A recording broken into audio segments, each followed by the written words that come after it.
Kabanata 2101. Ang ekspresyon ni Soren ang pinakamatindi sa lahat. Ikinuyom ang kanyang mga kamao habang pinapanood si Severin na nawawala sa paningin. Siya'y nagmumura sa galit. Severin, ang swerte talaga. May halong inggit at pagkadismaya sa kanyang tinig, ngunit wala siyang magagawa. Ang proteksyon ni Oscar ay naging sagabal sa lahat ng kanilang plano. Wala silang magagawa kundi magmura sa kanilang sarili. Ang elder na nasa tabi ni Soren ay bahagyang nagkunot ng noo habang nakatuon ang tingin sa direksyon kung saan umalis ang Grundy Uno sect. Pagkatapos ay sinabi niya sa mababang tinig, "Umalis na tayo." Napakahalagang balita ang insidenteng ito na kinasasangkutan ng core disciple ng Grundy Uno sect. Dapat natin itong iulat agad sa sekta. Pagkatapos ay pinangunahan niya ang kanilang mga disipulo palayo. Maraming walang kaanib na practitioner ang hindi nagtataglay ng galit, kundi ng inggit kay Severin. Si Severin ang pinakanakapakinabang ngayon matapos makuha ang maraming relic ni Wildfire.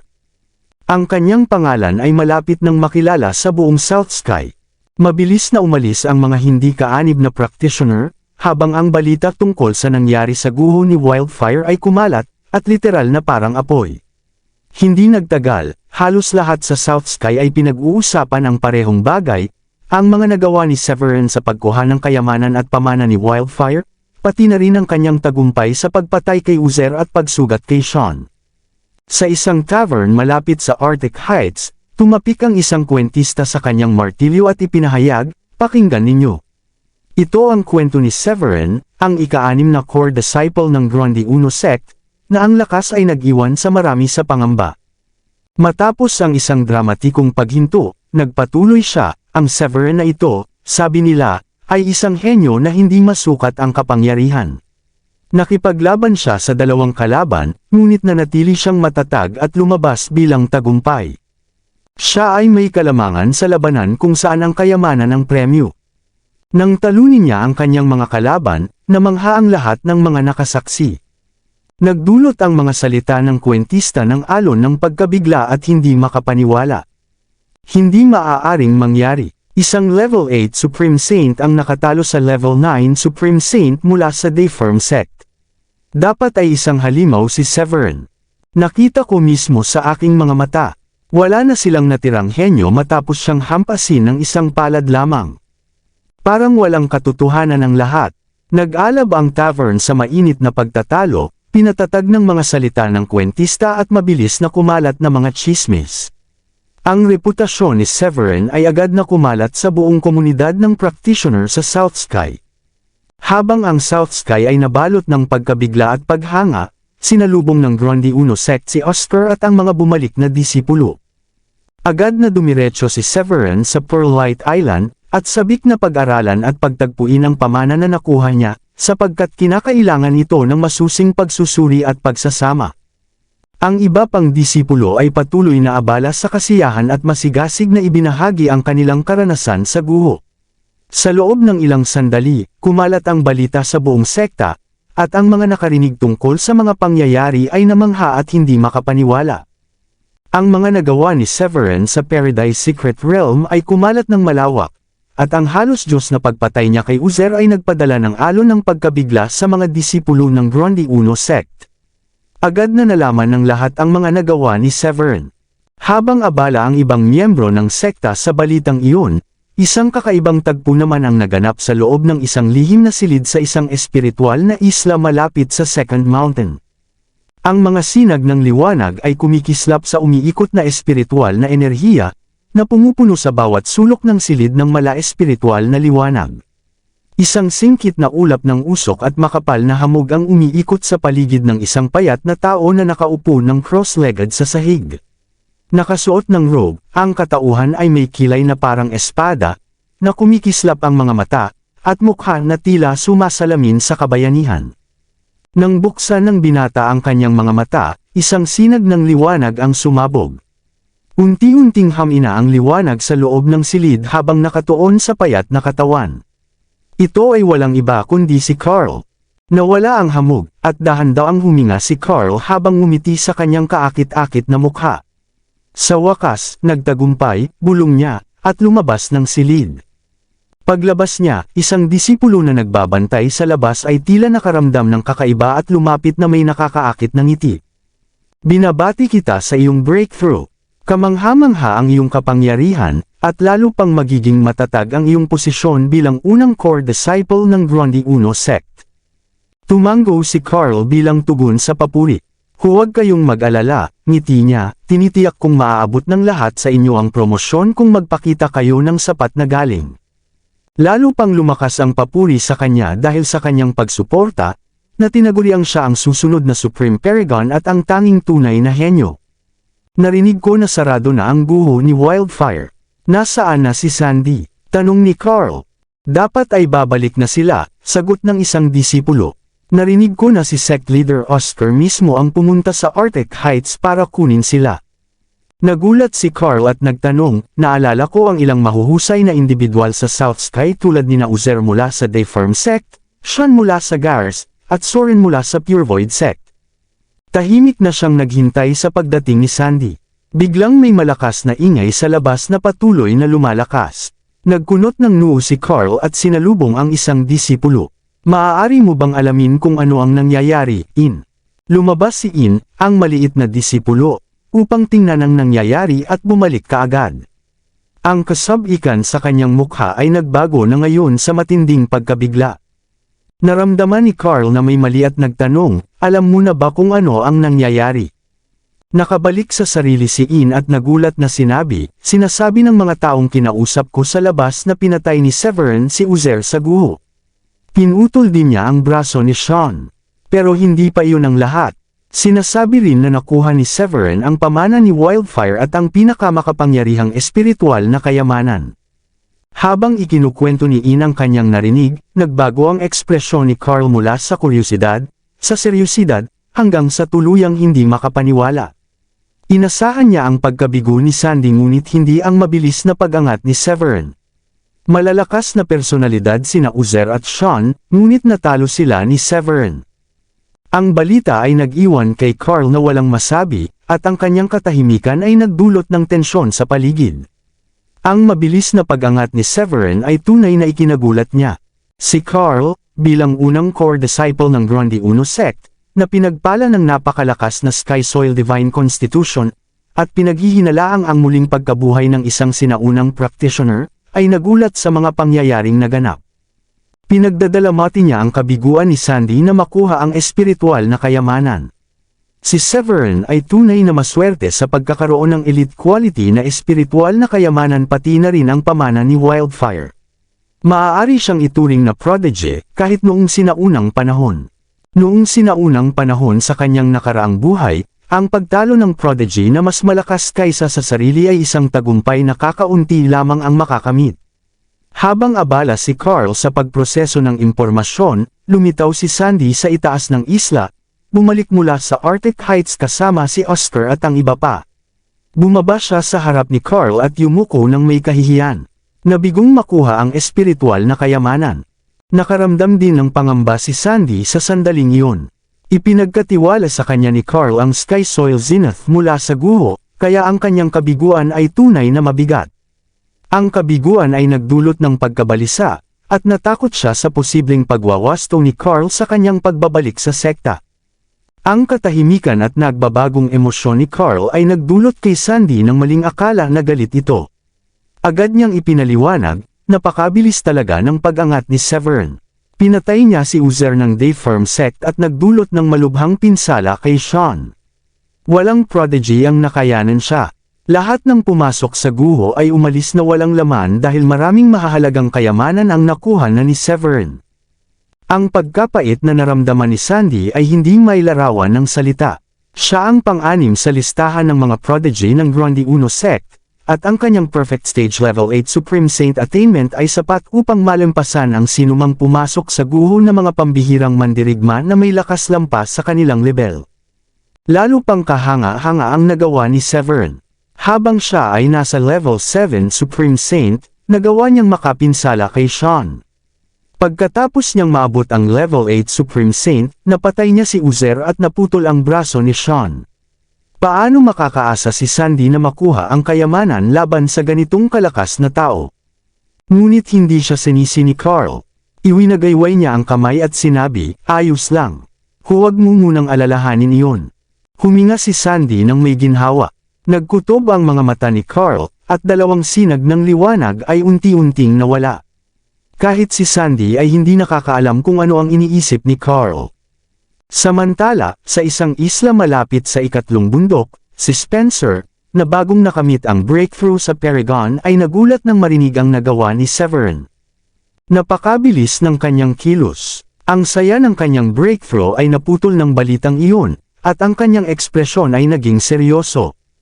Ilang buwan siyang nag-isolate, kaya hindi siya nakapasok sa guho ni Wildfire.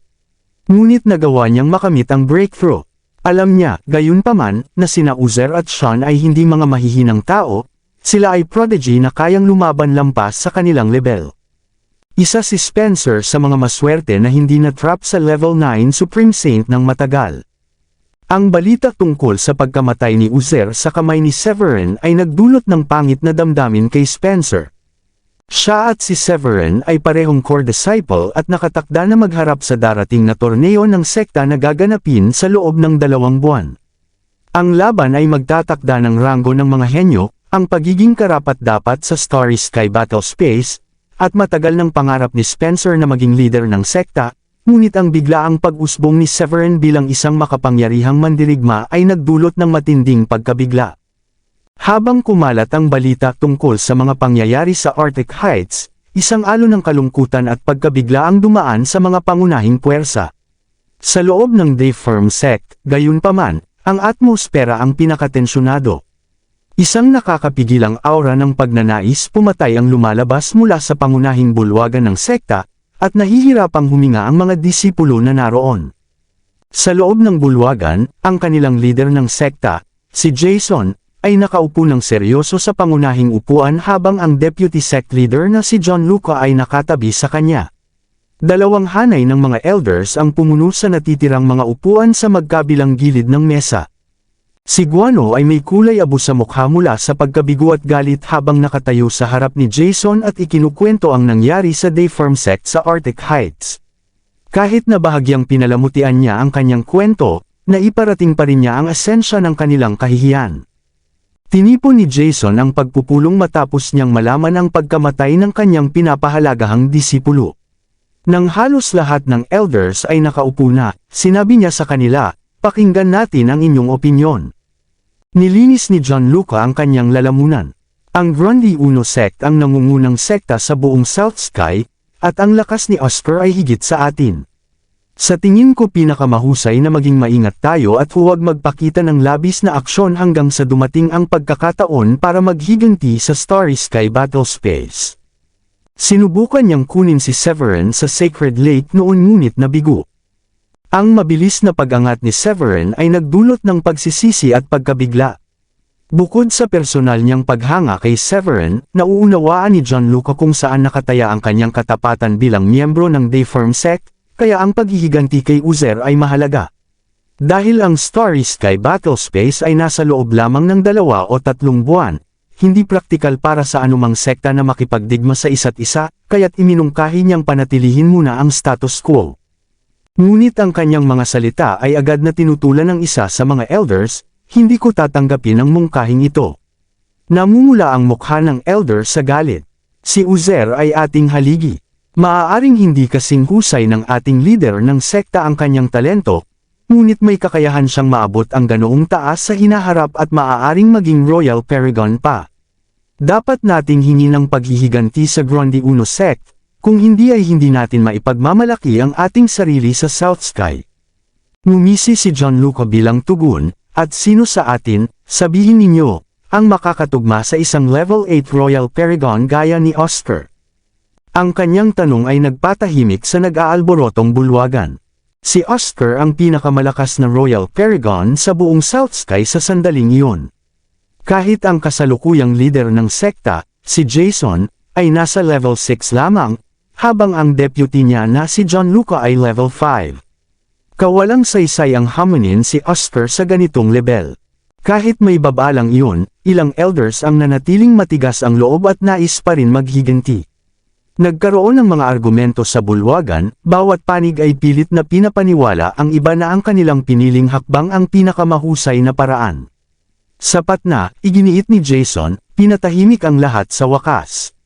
Mananatili tayong maghintay tulad ng iminungkahi ng aking deputy.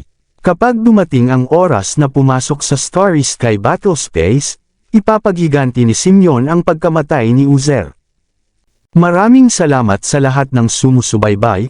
Please subscribe and follow my YouTube and Facebook channel, Filipino Novel. Maraming salamat po. Kabanata 2105. Ang desisyon ni Jason ay nagdulot ng katahimikan sa mga nag-aaway na elders. Si Simeon, ang kanyang anak, ay isang pambihirang talento na kilala bilang isa sa 3 dakilang prodigy sa South Sky.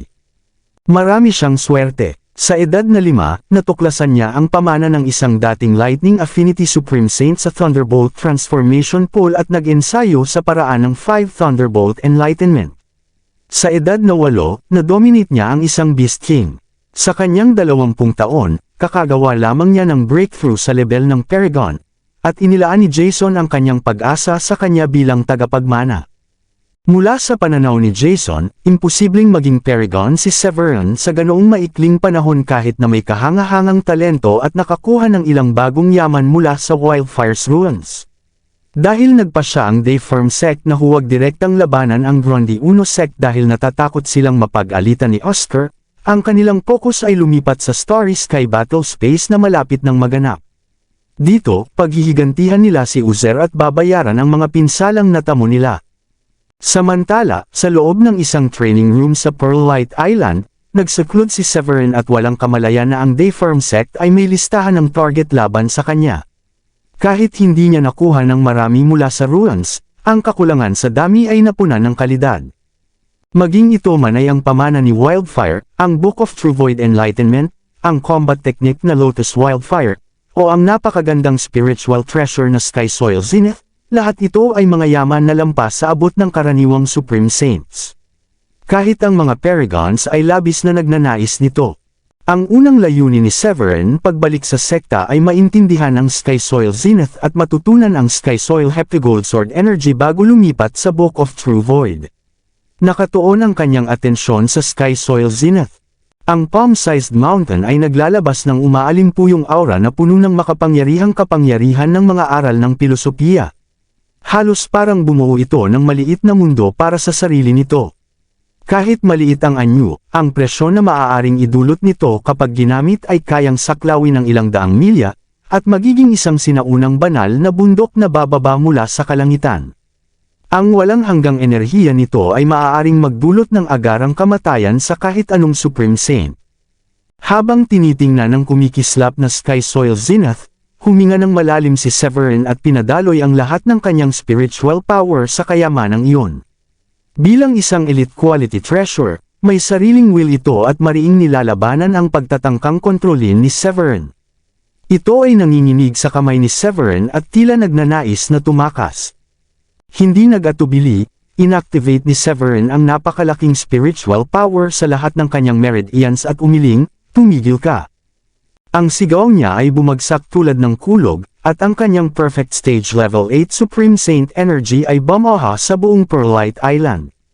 Isang malakas ng spiritual energy mula sa paligid ang umikot patungo sa training room. Lumipas ang ilang araw, at sa wakas ay nakontrol na ni Severin ang kayamanan. Nang sa wakas ay sumunod ito sa kanyang kalooban, ibinunyag nito ang buong pangalan. Wildfire Sky Soil Zenith. Ang kayamanang ito, na may parehong offensive at defensive na katangian, ay ginawa mula sa 9 Heavens Star Gold, isang halos walang hanggang dami ng Divine Iron, at kalaunan ay pinayaman ng Sky at Soil Energy. Matapos makumplito ang kanyang pagsasanay gamit ang kayamanan, pinadaloy ni Severin ang kanyang spiritual energy dito at piniglas niya ang kayamanan upang mag-pulse ng pale yellow light. Maraming maliliit na burol ng spiritual light ang nabuo, at maraming kumikislap na thumb-sized green-black flames ang sumasayaw sa paligid ng base nito, na maaaring ipatupad ang pagkawasak sa anumang sandali. Sa kabila ng paunang takot, nakaramdam si Severin ng kakaibang kasabikan mula sa itim na apoy.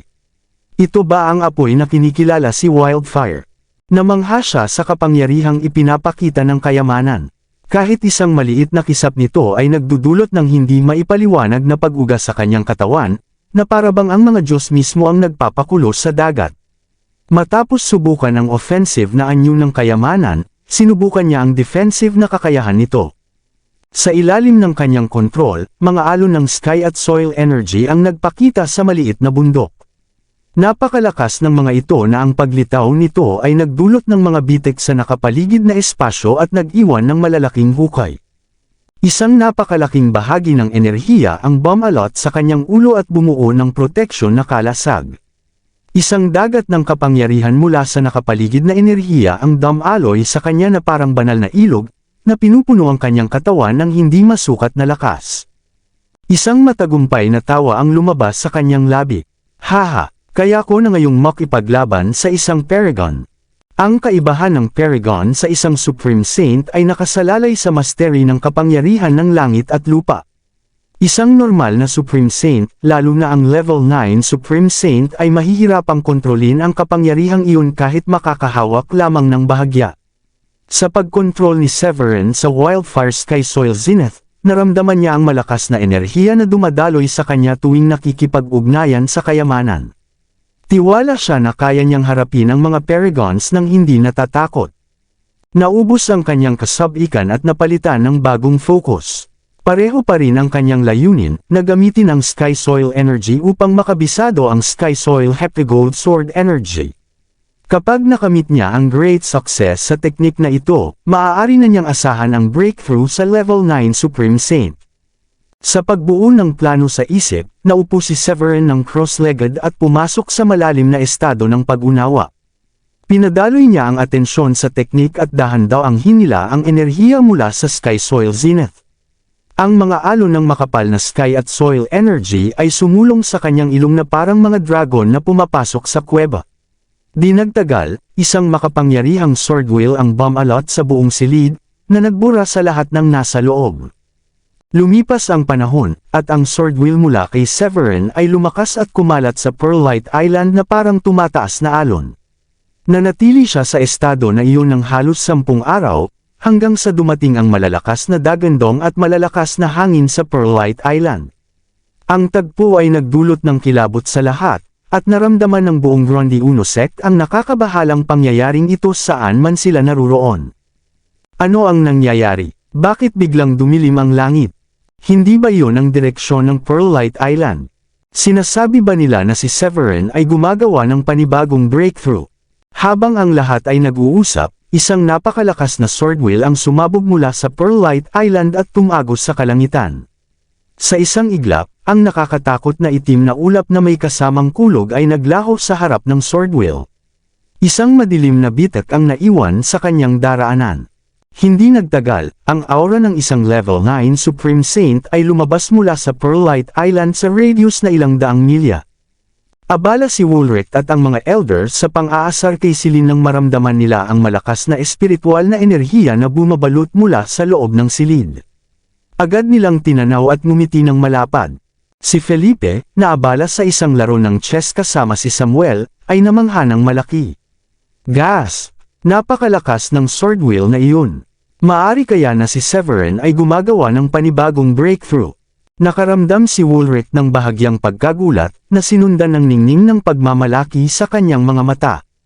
Tuloy-tuloy ang buhay sa Pearlite Island matapos iwan ni Severin si Celine sa kanilang pangangalaga bago maglakbay kasama si Diane at ang mga babae upang mang-alap sa Wildfire's ruins. Pagbalik nila, agad silang pumasok sa seclusion at wala ng oras upang batiin ang iba. Inaasahan ni Woolrich na ang seclusion ni Severin ay tatagal, kaya hindi siya nagdalawang isip na magulat nang mangyari ang ganitong kakilakilabot na pangyayari sa loob ng halos 10 araw.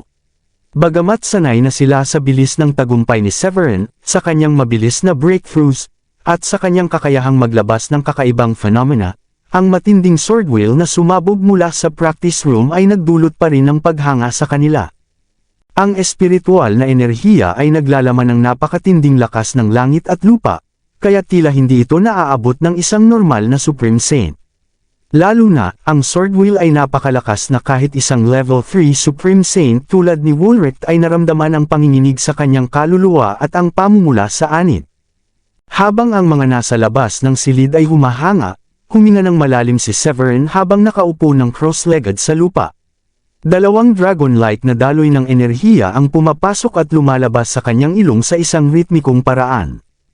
Ang nagliliyab na sword energy na kasing talas ng ginto ay naghati sa paligid na espasyo, na tumagos sa silid at umabot ng libu-libong milya pataas sa kalangitan. Mula sa labas, si Severin ay naglabas ng aura ng isang walang kapantay na swordsman, at bawat selula ng kanyang katawan ay tila nagliliwanag ng sword light. Isang napakalaking holographic sword light ang lumitaw sa kanyang golden energy core habang pinapahusay ni Severin ang Sky Soil Heptagold sword energy. Ang dagat ng kanyang espiritual na enerhiya ay kumilos dahil sa paglitaw ng holographic sword, na kumikilos tulad ng kumukulong tubig habang bumabagsak sa kanyang laman. Bilang taglay ang Chaotic Constitution, kakaunti lamang ang takot ni Severin sa harap ng pagsabog ng enerhiya. Sa kabaligtaran, puno siya ng kasabikan at pananabik. Pinadaloy niya ang surge ng espiritual na enerhiya sa kanyang mga ugat, na tina-target ang mga Meridians na hindi pa niya na-activate. Gamit ang kanyang divine senses, bumulong siya ng utos. Now, open. Isang muted na pagsabog na siya lamang ang nakarinig ay tila nagpasimula upang lumakas ang kanyang aura. Karamihan sa kanyang hindi pa nabubuksang Meridians ay nagsimulang mag-activate isa-isa. Mula 360, tumaas ito hanggang sa na-activate niya ang 365 Meridians. Nang matapos ito, nakita ni Severin ang kumikislap na starlight sa kanyang katawan, na pinapailawan ng divine radiance. Napansin ng kanyang divine senses na ang golden sea ng kanyang energy core ay pinuno ng bagong lakas mula sa langit at lupa. Isang simpleng bakas ng kapangyarihang ito ay agad na nagpatahimik sa nagngangalit na dagat, na naiwan lamang ang holographic Sky Soil Heptagold sword energy na hindi naapektuhan ng kahit ano. Ngumiti si Severin sa tanawin. Medyo nagulat siya na ang kanyang breakthrough sa level 9 Supreme Saint ay naganap ng hindi sinasadya. Ikinuyong ni Severin ang kanyang kamao at naramdaman ang dakilang kapangyarihan ng langit at lupa na bumabalot sa kanyang katawan. Parang kaya niyang wasakin ang isang bundok sa isang suntok. Nang pakawalan niya ang kanyang kamao, huminga siya ng malalim at sinabi, "Hindi ko inaasahan na makakamtan ko ang ganitong pagtaas matapos kong sanayin ang sarili ko gamit ang Sky Soil Energy." Akala ni Severin na ang paggamit ng great success sa Sky Soil Heptagold Sword Energy sa tulong ng Sky Soil Zenith ay magpapalakas lamang ng kanyang level 8 Supreme Saint attainment. Hindi niya inakala na magagawa rin niyang magkaroon ng breakthrough sa level 9 Supreme Saint. Hindi lang iyon, ang breakthrough ay nagbigay rin sa kanya ng bakas ng kapangyarihan ng langit at lupa. Bagamat hindi ito kalakihan, ang enerhiya nito ay lumampas na sa ordinaryong Supreme Saints. Ang kapangyarihan ng langit at lupa, na maihahambing sa Scriptures of Philosophy, ay kadalasang naipapamana lamang sa mga Paragon level na practitioners. Si Severin, gayunpaman, ay na-develop ito ng maaga, at ito ay isang bagay na napakalaki at makapagbibigay ng malaking epekto sa loob ng Grundy Uno sect kung malalaman ng iba. Ang salitang Paragon ay nangangahulugang transcendence na umaabot sa rurok. Ang mga Paragon ay makakabuo ng tulay sa pagitan ng langit at lupa, na nagigising at nagagamit ang kapangyarihan ng langit at lupa sa halip na spiritual energy. Ang tulay na iyon ay nagbibigay sa kanila ng kakayahang gumamit ng divine techniques, na nagtataas sa kanila sa antas ng Celestials at Diyos ayon sa mga alamat. Magbabago ang kanilang katawan ng buo sa isang golden state, kasama ang kanilang mga buto at dugo. Isang simpleng suntok lamang ay sapat na upang wasakin ang isang lugar na may lawak na ilang dosenang milya. Walang Supreme Saint ang makakatalo sa kapangyarihang iyon. Ang pinakamahalagang aspeto, gayunpaman, ay ang pagpapala ng kapangyarihan ng langit at lupa. Iyon ang dahilan kung bakit napakalaki ng agwat sa pagitan ng Paragon at Supreme Saint. Ang breakthrough ni Severin sa level 9 Supreme Saint kasama ang maagang paggising ng kapangyarihan ng langit at lupa ay tunay na lampas sa karaniwan. Nang una niyang matanggap ang The Book of True Void Enlightenment, pumasok siya sa isang virtual na mundo at nasaksihan ang aura ni Wildfire. Dito niya natuklasan ang bakas ng natitirang enerhiya ni Wildfire, na nagbigay sa kanya ng maagang sulyap sa kapangyarihan ng langit at lupa. Gayunpaman, hindi niya inasahan na ma-develop niya ito ng ganoon kabilis.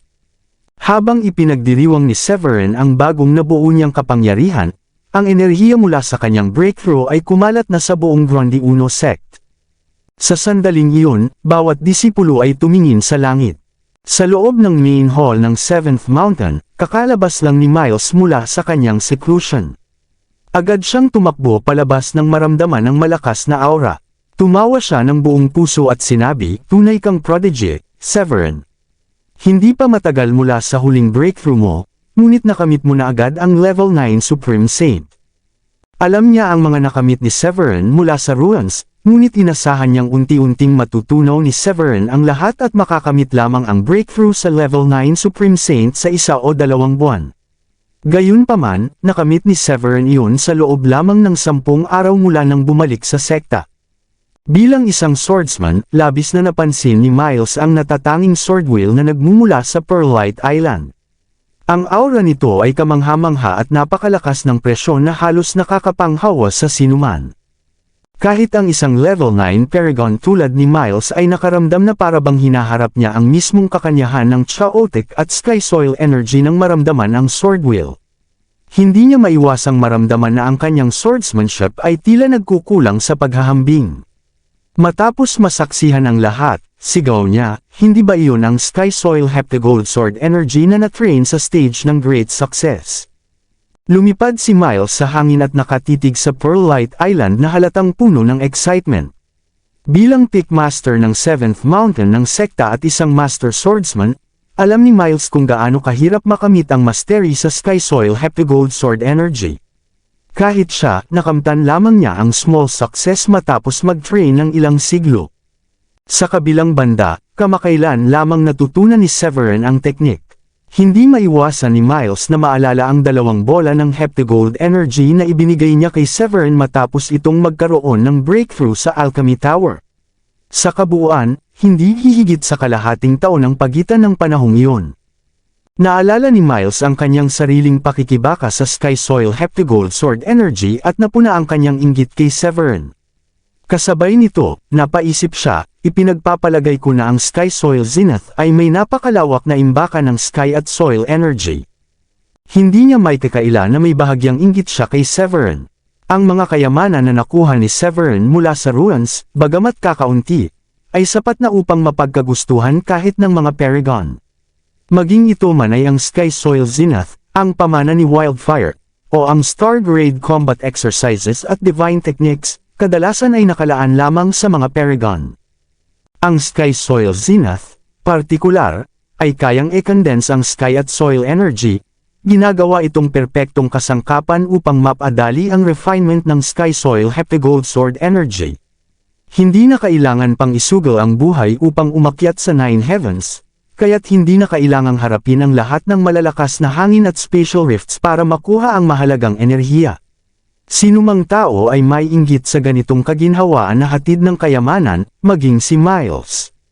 Samantala, sa 6th Mountains Hall, kakatapos lang ng Pickmaster nila na si Daniela sa pag-refine ng isang batch ng 6th grade kills. Nang maramdaman niya ang nangyayari sa Pearlite Island, lumaki ang kanyang mga mata sa pagkagulat. Hindi niya akalain na nakamit na ni Severin ang breakthrough sa level 9 Supreme Saint ng ganito kabilis. Simula nang maakyat ni Severin ang ikapitong palapag sa Alchemy Tower, ang optimismo ni Daniela sa kanyang talento ay limitado lamang sa alchemy. Sa kanyang palagay, aabutin ng hindi bababa sa 1 o 2 taon bago maabot ni Severin ang level 9 Supreme Saint, sa kabila ng kanyang kahusayan sa alchemy at pagkakaroon ng chaotic constitution. Sinabi rin niya ito kay Emery upang aliwin ang kanyang minamahal na apprentice. Ito rin ang dahilan kung bakit pinilit niyang tanggapin ni Emery ang posisyon bilang kay Severin na maid sa Pearlite Island, para sana matuto rin si Emery ng alchemy mula kay Severin sa panahong iyon. Malinaw pa sa alaala ni Daniela na hindi pa man lumilipas ang 1 buwan mula nang magkaroon si Severin ng breakthrough sa level 7 Supreme Saint. Hindi maipaliwanag kung paano niya naabot ang 2 antas sa ganoong maikling panahon. Hindi na nag-aksaya ng oras, lumipad siya patungo sa Pearlite Island. Ang lahat sa siyam na bundok ng Gronde 1 sect ay nabigla ng maramdaman ang breakthrough ni Severin sa level 9 Supreme Saint. Iniwan ng bawat isa ang kanilang ginagawa at nagmadaling pumunta sa parehong direksyon, ang Pearlite Island. Hindi lamang ang mga Peak Masters ang nabigla. Ang bawat disipulo sa sekta ay naipasok sa isang whirlpool ng pagkabigla. Sa tuktok ng Sixth Mountain, kakatapos lang ni Celeste ng kanyang seclusion sa loob ng isang bahay na napapalibutan ng fog. Ang iba't ibang emosyon ay lumitaw sa kanyang mukha nang maramdaman niya ang malakas na aura na sumisiklab mula sa Pearlite Island. Iyan ang kapangyarihan ng isang level 9 Supreme Saint. Ang damdamin ni Celeste ay naging medyo komplikado.